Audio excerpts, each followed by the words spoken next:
Ho, ho, ho.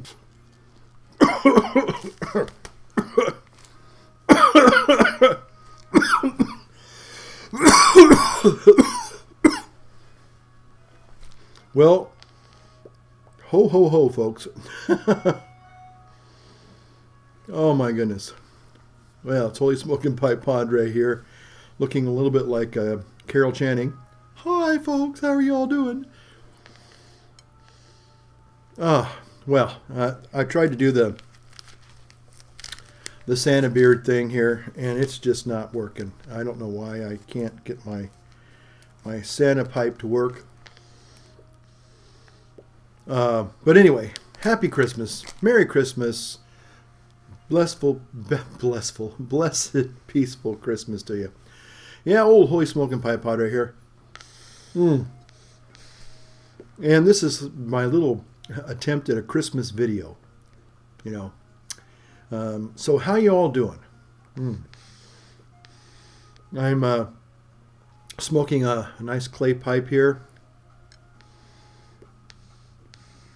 And in it I'm smoking, of course, many of you probably have already guessed, some Christmas cookie.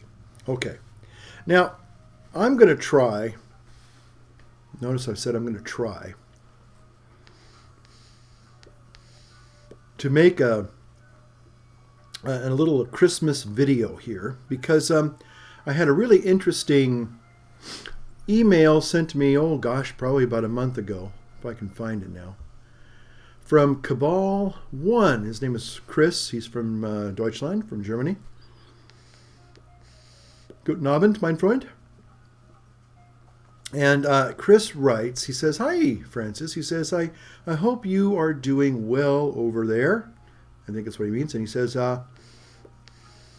as our radio programs are starting to play the Christmas classics, he has it in scare quotes there, including Wham!, Last Christmas, kind of love-hate relationship, smile, smile.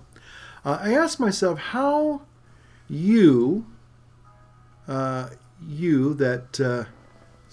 asked myself how, I don't have my glasses on here, how you treat Santa Claus, again in quotes there, as being good Catholics. No, Christmas is not about having Santa Claus with a white beard and red clothes, bringing gifts. Some might say that he is related to Saint Nicholas, and some might say Santa Claus was actually invented by Coca-Cola. As we in Germany, as good Catholics, try to insist on Saint Nicholas and the birth of Christ, the birth of the Christ child, I asked myself, how do you deal with this topic in the motherland of Santa Claus himself? Does it ever matter in your parish? ? In the everyday lives of ordinary people? ? Thanks in advance. So when I got this email, again, thanks, Chris. Ho, ho, ho, thanks, Chris. Ho, ho, ho. Merry Christmas, Chris. Ho, ho, ho, ho, ho, ho. Okay, there we go. So let me get back here on my monitor so I can see how ridiculous I actually look here. There we go. And I'm smoking, I think I said, some Christmas cookie, some Boswell's Christmas cookie. So I just thought that was a great question, and I thought, why not spend some time making a video and just talking about how Santa Claus, now again, as a person who quote-unquote lives in the land of Santa Claus, I can only speak for myself. I'm sure there are other people who also live here in the land of Santa Claus who might want to chime in and share their 2 cents, or even more of their knowledge about St. Nicholas or Santa or Kris Kringle. And so anyway, so today I just thought I would just, again, kind of get into a little bit of character. I'm more of to start off with, I like Again, there are different variations of Santa. There's, of course, the Americanized Santa Claus. There's the kind of the European Father Christmas based upon Saint Nicholas. And I tend to like to go more the Saint Nicholas version than the Hollywood or the store Santa. Okay, now there's a wonderful video, and I'm going to just put it right out there so all of you, if you haven't seen it, came out 2 years ago, called Becoming Santa Claus, and it's a great little documentary about a guy who decides that he wants to delve into the myth and the ethos of Santa Claus and actually put the suit on and do a season of playing Santa. And the guy, he gets his beard and hair all dyed white, white as snow, and he goes to a lady called Adele in Hollywood and gets a Santa Claus suit made, a custom Santa Claus suit. He goes to a Santa Claus school, actually gets a Bachelor of Santa at a school in Denver. Ho, ho, ho! Learns all the fine details of being a professional Santa person, becoming Santa. And they show him doing different things, and it's just a great video, but there's a lot of history there, and a lot of that history I'm going to be pulling from in my little video tonight. But basically, technically, Santa does not live in America. He lives in the North Pole. Okay, we need to remember that. He's really not, he doesn't live here in America. He doesn't even holiday in his off months in Florida. Now, some people might want to argue with that. Now, there may be. I could be wrong. Let me just retract what I just said. Maybe Santa does go to Florida for holidays, okay, for summer vacation. If I lived in the North Pole, I think even Minnesota would look like a tropical resort, okay? But anyway, I digress. So anyway, but technically, Santa Claus, Saint Nicholas, Kris Kringle, jolly old Saint Nick, all these names and titles we use for Santa Claus. He basically is the character was based upon Saint Nicholas, who was lived in the southern region of Turkey, a place called Patara, and he inherited a vast amount of money or wealth, but he noticed that there were some people that were not as well off as he was, and he basically, this whole idea of Santa being a communist, I'm sorry, a gift giver. We're having a little controversy over here with some of the things that Pope Francis has said lately about capitalism, and I won't get into that, but but maybe people look at Santa as a communist. I don't know. Might be interesting. But anyway, Saint Nicholas knew of a family who were kind of destitute, and so he basically in the middle of the night left them some pipe tobacco. I mean, not pipe tobacco, but I was going to say some coins. Not tobacco coins, but dark twist or something like that, or escudo, bullseye flake. No, actually, but he left some coins. He tossed some gold coins through the window at night as they were sleeping, so that in the morning they would find out that they were no longer destitute. I got to do something to light my pipe here. Got my favorite tamper. One of my favorite tampers. Got a couple of really nice custom tampers that I love, and this is one of them. Okay.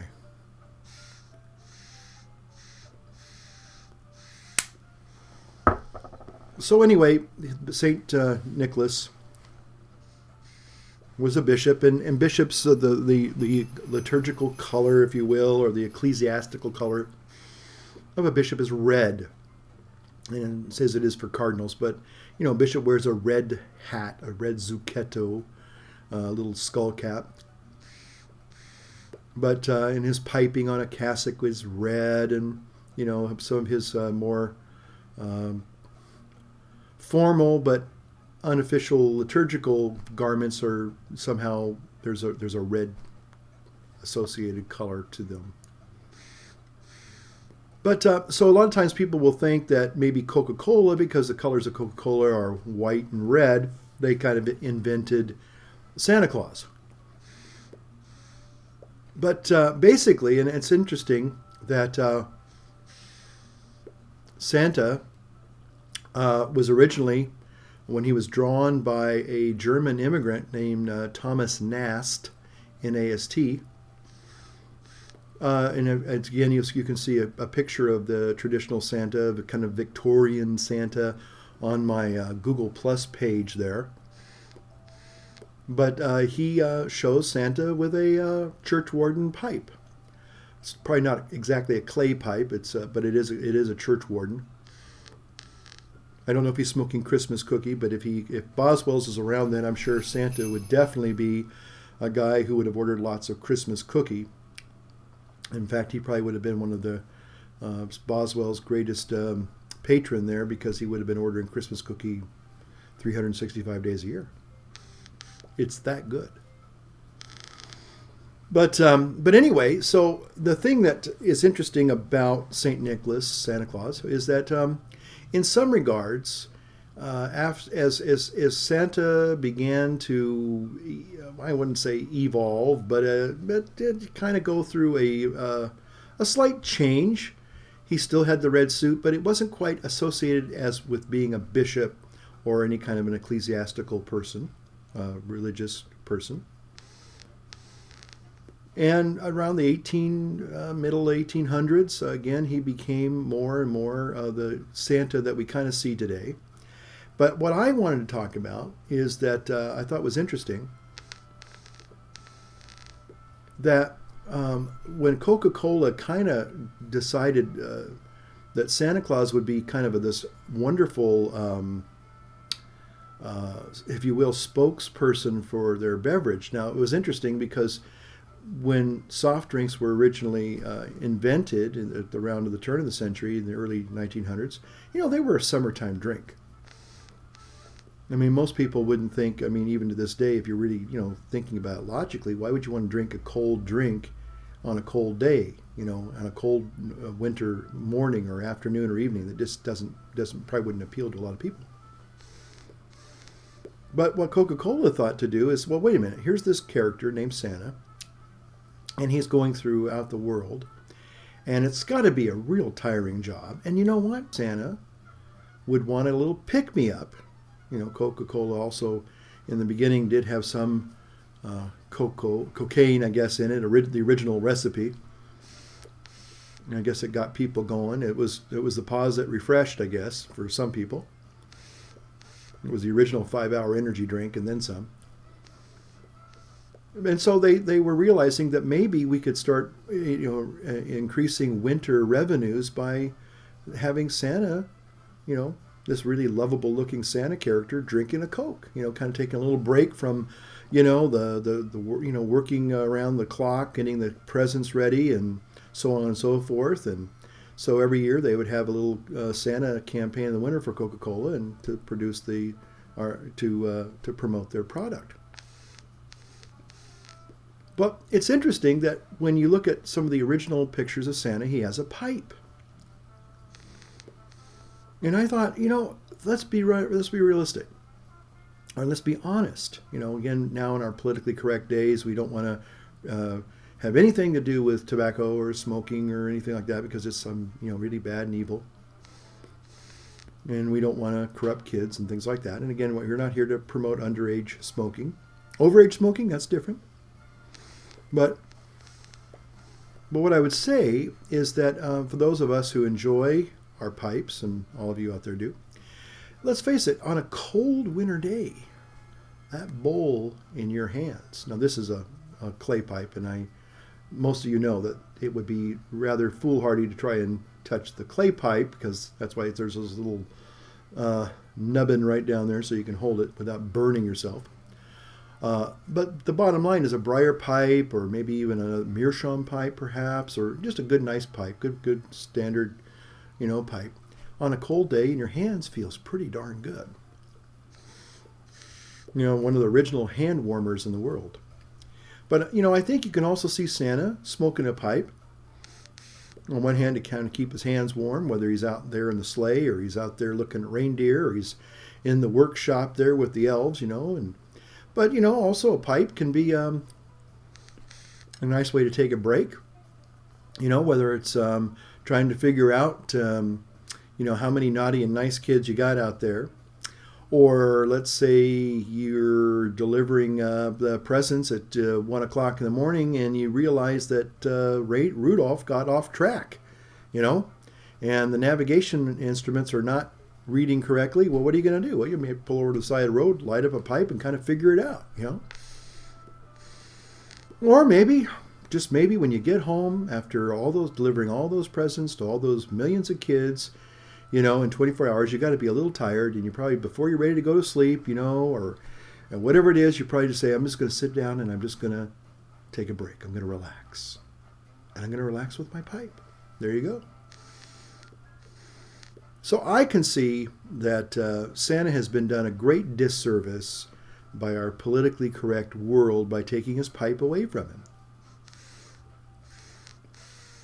So anyway, I just think it's great to kind of go back in history and realize what's I think is sad, and I think it's silly, is and I've seen this happen in other things. We had there was a very famous person, I'm not going to mention his name, but there's a portrait of him, and he's standing there. He's looking very elegant.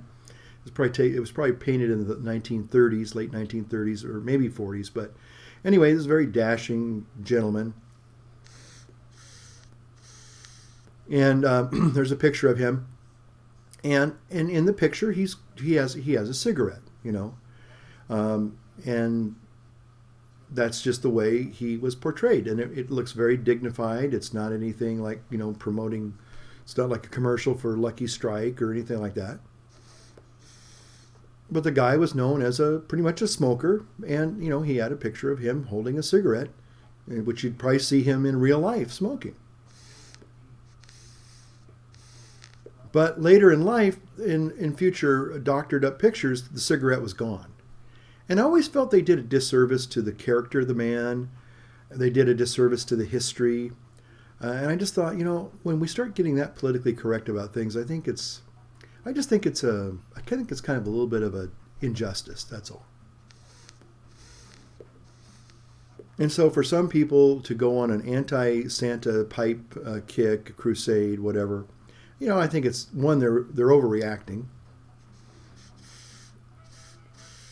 and they're kind of taking away a little bit of that history, that rich history, of Santa, the authentic Santa, Saint Niklaus, Kris Kringle, whatever you want to call him.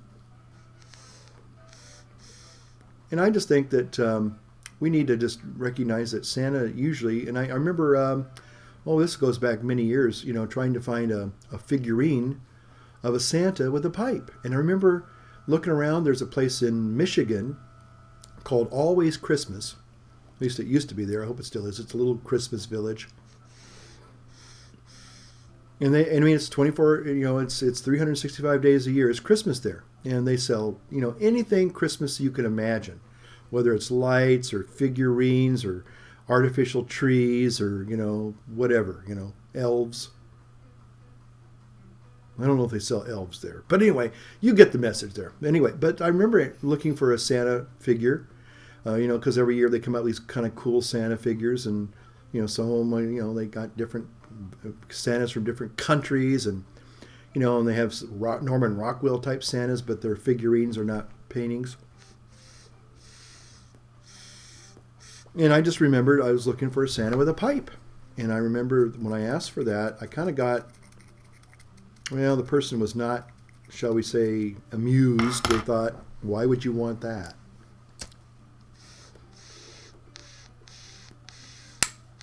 Because when I grew up, Santa always had a pipe. There was always a pipe with Santa's hand or in his mouth, or he was smoking it.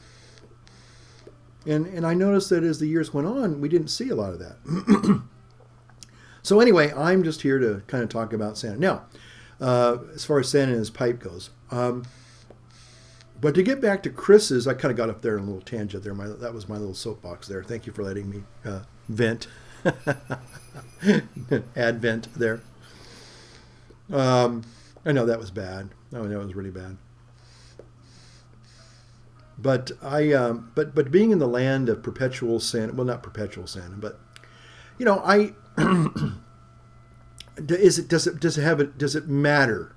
Chris's question was, does it really matter?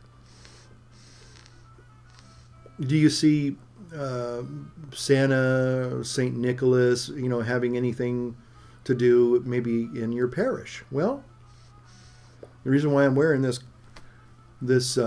Santa or Saint Nicholas or Father Christmas regalia costume is because I actually was playing Santa this Sunday, or Saint Nicholas, and giving out candy. So although certainly the message of Santa is not necessarily the message of Christmas, there are some similarities. And I think it's interesting. I've been watching a lot of versions of the Christmas Carol, or Scrooge, or Dickens' Christmas Carol, whatever you want to call it. And isn't it interesting that all of the ghosts of Christmas present, all look very similar to a St. Nicholas, Father Christmas, or what we would call Santa Claus. The ghost of Christmas past is more of an apparition, a spiritual, ghostly figure. The final spirit, the ghost of Christmas yet to come, is a mercurial kind of almost kind of like he looks like the death in the hooded death image with the sickle kind of character, always dressed and clad in black, and you don't see his face, and just a kind of a bony finger pointing here and there. But all of the versions of the Christmas Carol that I've seen always have Santa dressed very similar to this. Now, did I say Santa? I mean Ghost of Christmas Present. And, I think there is a sense that, especially the Ghost of Christmas Present is concerned about the needy and the homeless, the hungry. And those are certainly Christian themes. I'm sure we could all agree to that. I mean, they're not just Christian themes, but they're themes of humanity. Every decent person does care about, hopefully, their fellow human beings, fellow men, fellow women. And so it's a very powerful image. But the Ghost of Christmas Present is portrayed as a very large, jovial spirit. Come in, and know me better, man. And he's just shown with all this wonderful, some would say it's wonderful, great Christmas, image. Some people say it's kind of a little tacky with all the Christmas kitsch there that usually surrounds the Ghost of Christmas Present.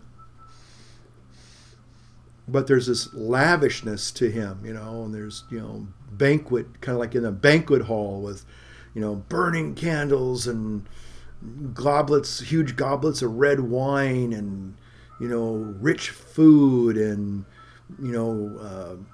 beautiful ornaments and gold and silver, and just this kind of almost this extravagance of kind of to signify the generosity that should exist at the time, not so much as hoarding unto yourself, but coming and giving out of your great storehouse of plenty to others. So anyway, so good old Santa Claus, and again, the land of Santa Claus. I think it is important. Again, I would encourage you to, if you can watch the video, Becoming Santa Claus. It's a wonderful video. I would only kind of hasten to say that there's one segment there that they kind of make a little bit of a overstatement that Santa is the only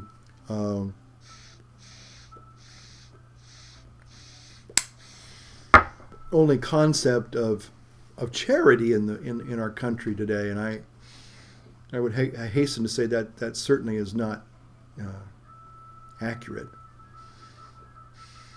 They identify that the giving season of Christmas is basically predicated upon an understanding and appreciation of Santa Claus. Well, because Santa Claus is a giver. Well, but again, we're all encouraged, no matter what our faith backgrounds are, whatever our beliefs are, that Christmas is a time to give. And isn't it interesting that we here in our little YouTube pipe band of brothers and sisters have been going through several years of doing just that by our own Secret Santa project, which is kind of given by, what's his name? That guy, that gnome up in the northern regions of Michigan. I think his name is Jay, or something like that. Anyway, but, again, and also the loosely associated fellowship of do-gooders or something like that. And so it's not just giving at Christmas, certainly, but it's all year round. Our parish just gave a wonderful and generous gift to help the victims of the Typhoon Haiyan. So, there are a lot of people that give constantly throughout the year. Even old Scrooges like me can be, talked into giving to a worthy cause from time to time. So, bah humbug. Maybe I should have equal time here. I've had Santa, St. Nicholas come in and talk about Christmas. Maybe I need to have Ebenezer Scrooge come in and talk about, the equal time, the opposite side, the opposing view. So I don't know. Maybe we'll get if I can find Ebenezer Scrooge and, see if he's in my circle of friends, maybe I can have him come on and, say a few words, to the contrary, give his side of the story. Actually, in closing, let me just say this, that you're going to think about it now. Think about it. Scrooge makes out like a bandit, okay? Face it. I mean, even though he comes across as stingy and tight-fisted and grumpy and unloving, if anybody really benefits at the end of the Christmas Carol, it's Scrooge. You say, well, yeah, but he gets converted and he starts giving out stuff. Well, again, it's not so much giving, it's what we really get, and usually when we give, even just a little bit, we sometimes find ourselves getting a whole lot more back in return. And if you look at Scrooge, he makes out like a bandit at the end of that thing. He gets all the love, he gets all the admiration, he gets all the warmth, he gets invited to dinner, he gets people to love him, he gets people to, he just gets so much there. He's the one who really wins at the end of that show. I don't know if anybody else ever saw it like that way, but that's the way I feel. Well, listen, thanks, Chris, Cabal One, for asking the question. I don't know if I actually answered it well. Again, let me just say in closing that if you really would like a nice treatment and a nice show to watch, it's really entertaining, a lot of fun, is Becoming Santa Claus. Guys, the name is Jack Sanderson. He's just a great guy, and it's you can probably download it from iTunes, and I think you can even see snippets of it on YouTube for free. So there you go. Okay, well, this is old Chris Kringle, Holy Smoking Pipe Padre, saying ho, ho, ho, and light up your pipe, light up your world. We'll see you next time. Bye-bye.